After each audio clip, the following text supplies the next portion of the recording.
বিবাহ তালাক হওয়ার পর সেই বউ নেওয়ার বিধান কি? তালাকের পর স্ত্রীকে যদি কেউ ফেরত নিতে চান, তাহলে সেক্ষেত্রে তালাকটা যদি ফেরত নেয়ার মতো তালাক দেয়, তাহলে ফেরত নেওয়া যাবে। আমি একটা কথা প্রায় বলি, বিবাহ বিচ্ছেদের পর, তালাকের পর 15 বছর 20 বছর পরেও যদি আবার স্বামী স্ত্রী একসাথে থাকতে চান, সুযোগ আছে যদি তালাক দেওয়ার সময় সেভাবে তালাক দেন। আমাদের দেশে সাধারণত তালাক দেওয়ার ক্ষেত্রে আমরা 1 তালাক 2 তালাক না, পারলে শত শত হাজার হাজার তালাক দেই। স্ত্রীকে একা না পারলে স্ত্রী 14 গোষ্ঠী সহ তালাক দেয়, আছে না নাই? এগুলা বিভ্রান্তি। যারা বিবাহ করেছেন তাদেরকে বলছি, আর যারা বিবাহ করবেন তাদেরকেও বলছি, খবরদার, দাম্পত্য জীবনে স্বামী স্ত্রীর মধ্যে যত বোঝাপড়ার গরমিল হোক, যত গন্ডগোল ফাসাদ হোক, কখনো রাগ উঠলো আর তালাক ঝেড়ে দিলেন, এই কাজটা কখনো করবেন না। আমি আমার এক উস্তাদ খুলনা দারুল উলুমের, ওনার কথা প্রায় বিভিন্ন জায়গায় বলি। হুজুরের কাছে তালাকের মাসআলা নিতে আসলে মাসআলার উত্তর দেওয়ার আগে ওনার গদির নিচে যে বেত থাকতো, ওই বেত দিয়ে আগে এক দফা পিটাই নিতেন। সে কোনো অফিসার, সে কোনো ব্যবসা প্রতিষ্ঠানের মালিক, এসব দেখা দেখি নাই। তালাকের মাসআলা কোনো পুরুষ লোক জানতে আসছে, এই মাসআলার উত্তর দেওয়ার আগে উনি বেতটা বের করে শরীরে যত জোর আছে জোর দিয়ে 4-5টা বাড়ি আগে মারতেন। ননদের কারণে, শাশুড়ির কারণে, বাইরের লোকের কারণে নানান ভুল বোঝাবুঝি তৈরি হয়। দিন যত অতিবাহিত হতে থাকবে, যত পারিবারিক জীবনটা সামনে এগোতে থাকবে, লাস্টিং করতে থাকবে, সন্তান বড় হতে থাকবে, ইনশাআল্লাহ দেখবেন এগুলো সব হারায় যাবে। যারা ধৈর্যশীল তারা সবর করে, যারা অধৈর্যশীল তারা আগে ভাগে রাস্তা দুই দিক করে ফেলে। এই জন্য ধৈর্য সহ্য ছাড়া কখনো পারিবারিক জীবন টিকানো সম্ভব নয়।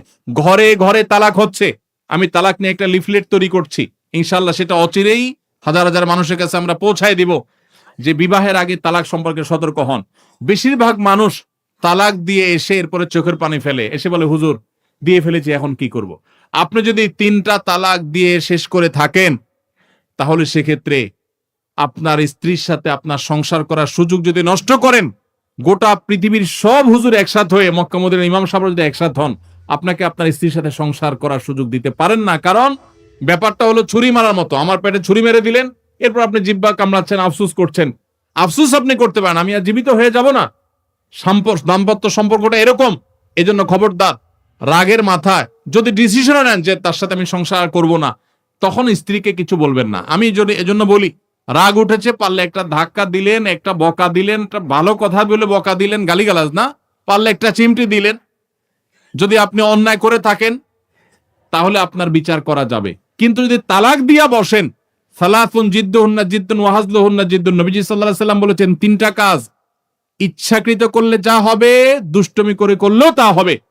আমাদের দেশে বিভিন্ন জায়গায় এক সময় ছিল, এখন আছে কিনা জানি না, অনেক এলাকা প্রশাসনের অনেক ভাইয়েরা তারা বড় বড় সাইনবোর্ড লাগায় রাখছে, রাগের মাথায় তালাক দিলে তালাক হয় না। দেখছেন আপনারা এই সাইনবোর্ড? কেউ দুর্ভাগ্য হয় নাই কারোর, এরকম সাইনবোর্ড অনেক জায়গায় আছে। আমাদের দুর্ভাগ্য যে আমাদের ফতোয়া অনেক সময় আমাদের প্রশাসন অনেক বাইরেই দিয়ে দেয়, রাগের মাথায় তালাক দিলে নাকি তালাক হয় না। তালাক কি মানুষ মহব্বত করতে করতে দেয়? স্ত্রীর সাথে মহব্বত, ভালোবাসা, আতিশয্যে তালাক দিয়ে দেয়? তালাক তো দেয় রাগের মাথায়। তবে শরীয়ত বলে রাগের মাথায় আপনি ব্যালেন্স হারিয়ে তালাক দিয়ে পরে আফসোস যেন করতে না হয়, এই জন্য আপনাকে সবর করতে হবে। তালাক দেওয়ার ডিসিশন নিয়েছেন, স্ত্রীর একটা মাসিক পার হওয়ার পর্যন্ত অপেক্ষা করতে হবে। আসলো আর মুখ দিয়ে তালাক বলে দিলেন, জি না। তালাক দেওয়ার নিয়ম শুনেন, যেভাবে তালাক দিলে আবারও ফেরত নিতে পারবেন কখনো চাইলে, সেটা সুযোগ কখন হবে। আপনি সিদ্ধান্ত নিছেন না আর একসাথে আমরা থাকবো না, ওকে ফাইন, পরামর্শ করছেন বন্ধু বান্ধব, বিচক্ষণ মুরব্বী, আলেম ওলামা, লয়ার সবার সাথে, তাহলে এবার আপনাকে অপেক্ষা করতে হবে। সিদ্ধান্ত নিলেন আজকে আর কালকে তালাক দিবেন, জি না, অপেক্ষা করতে হবে একটা মাসিক পার হবে, এরপরে পবিত্রতা আসবে। সেই পবিত্রতার পিরিয়ডের শারীরিক কোনো সম্পর্ক হওয়ার আগে আপনাকে তালাক দিতে হবে। এটা হলো তালাকুস সুন্নাহ। এভাবে শরীয়ত তালাক দেওয়ার নির্দেশ, যদি দিতে হয় এভাবে দিতে হবে। কেন শরীয়ত এতগুলো স্টেপ অবলম্বন করছে জানেন? কারণ শরীয়ত এনশিওর করতে চায় আপনার তালাকটা খুব বিচক্ষণতার সাথে, বুদ্ধিদীপ্ত ভাবে, সুচিন্তিত ভাবে হয়েছে, ঠান্ডা মাথায় হয়েছে, বুঝে শুনে হয়েছে। আপনি এটা অ্যাবনরমাল হয়ে মেজাজ হারিয়ে আপনি মাথা গরম করে দিয়ে ফেলেননি। এটা নিশ্চিত করবার জন্য এতগুলো সময়, এতগুলো স্টেপ নিয়েছে যে একটা মাসিকের পিরিয়ড পার হওয়ার পরও স্বামী স্ত্রী একে অন্যের প্রতি যথেষ্ট আকৃষ্ট হওয়ার কারণ থাকা সত্ত্বেও সেই শারীরিক সম্পর্ক করার আগে আপনি তালাক দিচ্ছেন, মানে হলো যথেষ্ট যৌক্তিকতা আছে এবং আপনি খুব কনভিন্স হয়ে বুঝে শুনে তালাক দিচ্ছেন। এটা এনশিওর করার জন্য শরীয়ত এতগুলো বাঁধ দিয়েছে, এই বাঁধ পার হওয়ার পর আপনাকে তালাক দিতে হবে। আমাদের দেশে হাজারের ভিতরে 999 জন মানুষ তালাক দেওয়ার সময় মুখ দিয়ে আসলো আর পট করে তালাক দিয়ে দিল। এটা সুন্নাহ তালাক নয়। এই তালাকটা এইভাবে তালাক দেওয়া এটা একটা গুনাহের কাজ। এভাবে তালাক দিবেন না, তালাক দেওয়া যাবে না। এই জন্য যুবক ভাইরা যারা বিবাহ করবেন ভবিষ্যতে, আপনারা জেনে রাখেন ঘরে ঘরে তালাক হচ্ছে। ঢাকায় যতগুলো বিবাহ রেকর্ড হয় আনুপাতিক হারে প্রায় পাল্লা দিয়ে ততগুলো বিবাহ বিচ্ছেদ হয়। ভয়ঙ্কর ভাবে তালাক বেড়ে চলেছে। কয়েক জায়গায় মাহফিলে গিয়েছি, এলাকার চেয়ারম্যান সাহেবরা বলছে, ভাই আমি চেয়ারম্যান হওয়ার পরে যে বিচার আচার আমার কাছে আসছে বিসমিল্লাহি করছি তালাকের বিচার দিয়া। একজন বলছেন যে কয়েকদিনের ভিতরে 20-25টা তালাকের বিচার আসছে, আর যেগুলো আমার কাছে আসে সেগুলো তো আমাদের হিসাবের বাইরে। এই জন্য আপনাদের প্রতি উদাত্ত আহ্বান রাখতে চাই, আমাদের সংসারগুলো সব খান খান হয়ে যাচ্ছে। সবাই সংযমী হতে হবে, ধৈর্যশীল হতে হবে।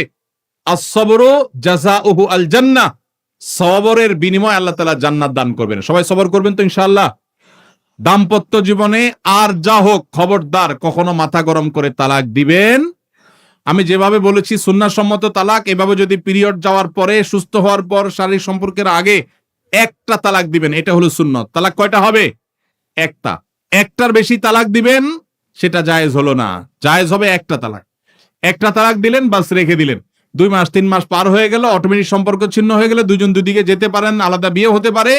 আবার বহুকাল পরে চাইলে নিজেরা শুধু বিবাহ পড়িয়ে আগ্ধ করে আবার একত্র হয়ে যেতে পারবেন। আর যদি আপনি একটা দিয়েছেন, আবার আরেকটা দিয়েছেন, 6 মাস পর আরেকটা দিয়েছেন, দিয়ে 3টা শেষ করে ফেলছেন, তাহলে আর কখনো বিবাহ যদি মক্কার ইমাম সাহেব এসেও পড়ায় তারপর আর একসাথে থাকতে পারবেন না। আল্লাহ তাআলা আমাদেরকে এই বিবাহ বন্ধন এবং তালাকের ক্ষেত্রে শরিয়াকে মেনে চলার তৌফিক দান করুন। একজন স্ত্রী তার স্বামীকে তালাক প্রদান করেছেন, কিন্তু স্বামী তার স্ত্রীকে তালাক প্রদান করেননি। এখন স্ত্রী আবার তার স্বামীর নিকট ফিরে আসতে চান, কিন্তু তালাকের 1 বছর পূর্ণ হয়েছে। এখন করণীয় কি? প্রথম কথা হলো, তালাকের কোনো উত্তর এইভাবে আমরা কোনো সংক্ষিপ্ত প্রশ্নোত্তরের সেশনে বা কোনো মিডিয়াতে, টেলিভিশন আমরা দেই না। কারণ তালাকের প্রশ্নের উত্তর নিতে হলে ডিটেইল সব লিখে তারপরে তার উত্তর নিতে হয়। এখানে একটু হেরফের হয়ে গেলে বেশকম হয়ে যায়। এই আব্দুল্লাহ জাহাঙ্গীর রহমানুল্লাহর প্রতিষ্ঠিত আস-সুন্নাহ ট্রাস্টের এখানে আলহামদুলিল্লাহ দাওয়া বিভাগ রয়েছে, গবেষণা বিভাগ রয়েছে। এখানে ওলামা একরাম, মুফতি সাহেবরা আছেন, বড় বড় দেশ সেরা ওলামা একরাম আছেন। সে সমস্ত ওলামা একরামের কাছে আপনাদের যাদের তালাকের প্রশ্ন আছে বিস্তারিত লিখে প্রশ্ন জমা দিবেন, তারপর উত্তর নেবেন। আমি এই প্রশ্নের উত্তরটা স্কিপ করলাম, এটা ফতোয়া বিভাগে উপস্থিত হয়ে তারপর উত্তর দিবেন। কারণ এক পক্ষের কথা শুনে বা আংশিক কথা শুনে তালাকের উত্তর দেওয়া যায় না। এখানে একটা সম্পর্ক থাকা না থাকার ব্যাপার, ডিটেল শুনতে হবে। সবচেয়ে ভালো হয় লিখিতভাবে প্রশ্ন করবেন, তার উত্তর ফতোয়া বিভাগ থেকে নিবেন, ডিটেইল লিখবেন। এরকম সংক্ষেপে 2 লাইন 3 লাইন না। কি বলেছে, কি না বলেছে, কিভাবে দেওয়া হয়েছে। স্ত্রী যদি তালাক প্রদান করে থাকে তাহলে তালাক তাফউইজের জন্য কি শব্দ তিনি ব্যবহার করেছেন, একটু এদিক সেদিক হয়ে গেলে অনেক কিছু হয়ে যাবে। এজন্য এটা ডিটেইল জানতে হবে। দাসীর সাথে সহবাস জায়েজ হলে টাকা দিয়ে পতিতালয়ে গেলে কি গুনাহ হবে? কারণ তখন তো সাময়িক সময়ের জন্য দাসী কেনা হয়। অত্যন্ত আফসোসের বিষয় যে প্রশ্নকর্তার দাসী সম্পর্কে ধারণা নাই। কৃত দাসী, সাধারণ দাসী না, কৃত দাসীর সাথে সহবাস করা জায়েজ আছে, স্ত্রীর মতো আচরণ করা জায়েজ আছে। কার জন্য? ওই কৃত দাসীর যে মালিক তার জন্য। কৃত দাসীকে তিনি মনে করেছেন কৃত দাসী মানে হলো বাসার কাজের লোক। নাউযুবিল্লাহ। কৃত দাসী হলো যুদ্ধের পরে, মনে করেন মুসলিমদের সাথে অমুসলিমদের যুদ্ধ হলো, সেই যুদ্ধের পরে পরাজিত যারা, তাদের মধ্য থেকে যারা বন্দী হয়ে চলে আসছে, যুদ্ধবন্দী, এদের মধ্যে পুরুষদেরকে বলা হয় কৃতদাস আর মেয়েদেরকে বলা হয় কৃত দাসী। তাহলে যুদ্ধবন্দী হিসাবে গ্রেপ্তার হয়ে কোনো একটা পক্ষের হাতে না আসলে তাকে কৃতদাস দাসী বলা। যদি একটা লোক কাজের লোক হয়, কাজের বুয়া হয়, পুরুষ হোক মহিলা হোক, সে কখনো কৃতদাস কৃতদাসী না। কৃত দাস কৃতদাসী যাকে ক্রয় করা হয়, বিক্রয় করা হয়, এ অপশন আছে। এখন কৃতদাসী যদি যুদ্ধবন্দী হিসাবে আসে, যে ব্যক্তির মালিকানায় আসবে, অর্থাৎ যোদ্ধাদের মধ্যে যে বন্টন করা হবে যুদ্ধলব্ধ সম্পত্তিতে, যার ভাগে পড়বে সে তার মালিক। সে চাইলে তাকে রাখতে পারে, চাইলে তাকে বিক্রিও করে দিতে পারে। এ হলো কৃতদাস দাসী সম্পর্কিত সংক্ষেপে কথা।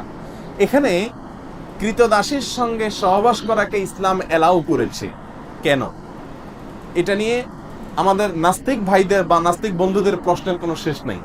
তারা বলে, হ্যাঁ, একজন কৃতদাসীর সাথে ইসলাম সহবাস করাকে কিভাবে বৈধ করেছে? কেন বৈধ করেছে আমি সংক্ষেপে শুধু বলতে চাই।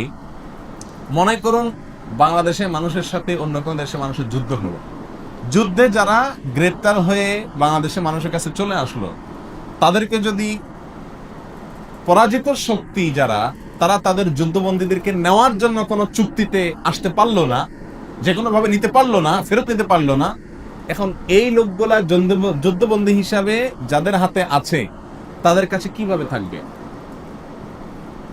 ছেলেদেরটা তো যেমন তেমন কাজ কাম করলো, সমস্যা নেই, মেয়েরা তো বাসা বাড়িতে থাকবে। তাহলে এই মেয়েটা বাসা বাড়িতে থাকলে তার নিরাপত্তার কোনো রাস্তা আছে? কোনো রাস্তা নেই। একজন নিরীহ মেয়ে যদি আপনার বাসায় থাকে, আপনার ভেতরকার পশুত্ব তার প্রতি হামলে পড়ার জন্য আপনাকে প্ররোচিত করবে কি করবে না, এটা হলো ন্যাচারাল বিষয়। এটাকে অস্বীকার করার কোনো সুযোগ নেই, এটা বাস্তবতা। এই জন্য ইসলাম বিধান রেখেছে যে ওই ব্যক্তি যিনি সেই কৃতদাসীটাকে পাবেন, তার ভাগে বন্টন করা হবে, তাকে দেওয়া হবে রাষ্ট্রপ্রধানের পক্ষ থেকে, সেই ব্যক্তির স্ত্রীর মতো হয়ে যাবে। এই কৃতদাসী তার জন্য কি হয়ে যাবে? স্ত্রীর মতো হলে তার সন্তান, তার ভাই, তার অন্য কোনো লোক তার দিকে লোলুপ দৃষ্টিতে তাকাবার কোনো স্কোপ থাকবে না। এটা হলো তার জন্য এক ধরনের নিরাপত্তা নিশ্চিত করা। আমি কি বুঝাতে পারছি? এই লোকটা যদি তাকে বিক্রি করে দেয়, কেমন যেন একজন মেয়েকে তালাক দিয়ে আরেক জায়গায় বিয়ে দেওয়ার মতো। তখন যিনি কিনলেন ওই ব্যক্তি তার জন্য ওই প্রথম ব্যক্তির মতো স্বামীর জায়গায় থাকবে। শুধু তাই নয়, ইসলামী শরিয়ার বিধান হলো এই মহিলা থেকে যদি কোনো বাচ্চা হয় ওই ব্যক্তির, তাহলে সেই বাচ্চা হওয়ার সঙ্গে সঙ্গে এই মহিলা চিরকালের জন্য সাধারণ কৃতদাসীর নাম থেকে বের হয়ে যাবে। অর্থাৎ এই মহিলাকে আর সে চাইলে আপনার কি করতে পারবে না, বিক্রি করতে পারবে না। তাহলে কৃতদাসী এক জিনিস আর কাজের বুয়া আরেক জিনিস। আপনি কৃতদাসীর সাথে সহবাস করা যায় সেজন্য পতিতালয়ে যাওয়াকে জায়েজ বলবেন, এটা মূর্খতা ছাড়া